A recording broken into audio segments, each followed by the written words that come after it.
Maria Maric est serbe et vit à Cologne. Elle est traductrice. Aujourd'hui, elle nous parle d'un rite serbe qu'elle célèbre chaque année avec ses amis allemands. Je m'appelle Maria. J'ai grandi à Belgrade et je vis depuis 20 ans à Cologne. Le 19 décembre, dans ma famille, nous célébrons la Slava. C'est la fête de famille chrétienne orthodoxe la plus importante de Serbie. Depuis que nous vivons en Allemagne, nous invitons aussi nos amis allemands à se joindre à nous. Et ils ouvrent parfois des yeux ronds comme des soucoupes en découvrant cette tradition. Littéralement, Slava signifie gloire ou hommage. Il s'agit donc d'honorer par un repas le saint patron de la famille, le jour de sa fête. Chaque foyer serbe, célébrant un saint qu'il considère comme son protecteur, il n'y a pas une seule date pour la Slava, mais plusieurs. Notre famille s'est placée sous le signe de Saint Nicolas. Nous faisons donc la fête le 19 décembre. Rien que le concept de patron protecteur de la famille déroute quelque peu nos invités allemands. En revanche, pour une famille serbe orthodoxe, il est tout à fait normal de se choisir un saint pour veiller sur elle. Et si celui-ci s'acquitte mal de sa tâche, si la famille est frappée par un grand malheur par exemple, elle a même la possibilité de le laisser tomber et de le remplacer par un autre, plus efficace. Ça, c'est la théorie. Dans les faits, je n'ai jamais connu de famille qui ait congédié son saint patron.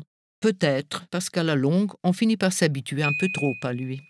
Le cierge de la Slava est allumé au début de la fête religieuse. Le chef de famille, donc le père, fait un discours où il remercie le patron protecteur. Puis il avale une cuillerée de gitto, une préparation à base de blé, de noix, de sucre et de muscade. Il en donne une cuillère à sa femme, à ses enfants et aux autres personnes présentes. Après ces salutations rituelles, les convives prennent place à table. Il y a toutes sortes de plats traditionnels comme sarma, de feuilles de chou farcies de riz, des légumes, du pain et des soupes, du vin et de l'eau de vie, généralement la slivovica, de la prune. La quantité d'alcool ingurgité est variable. Tout dépend si l'on doit aller travailler le lendemain ou pas. Le patron protecteur de la famille se transmet traditionnellement de génération en génération, et cela toujours de père en fils. Les femmes mariées adoptent le saint de leur mari. Ça se passe comme ça aussi chez nous. Mais il y a un hic dans l'histoire. Si l'on suit cette logique, une femme serbe épousant un Allemand qui n'est pas serbe orthodoxe se retrouve sans saint patron. Et voilà exactement ce qui m'est arrivé.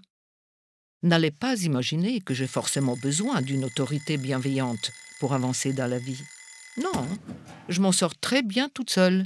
Simplement, je tenais à perpétuer cette tradition.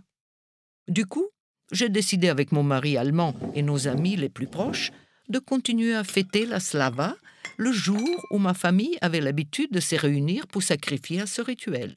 Et tant pis si le flambeau n'a pas été transmis dans les règles de l'art. Ce soir-là, c'est moi qui joue le rôle de chef de famille et qui avale la première cuillerée de céréales, même si je ne suis qu'une femme. Que Dieu me pardonne.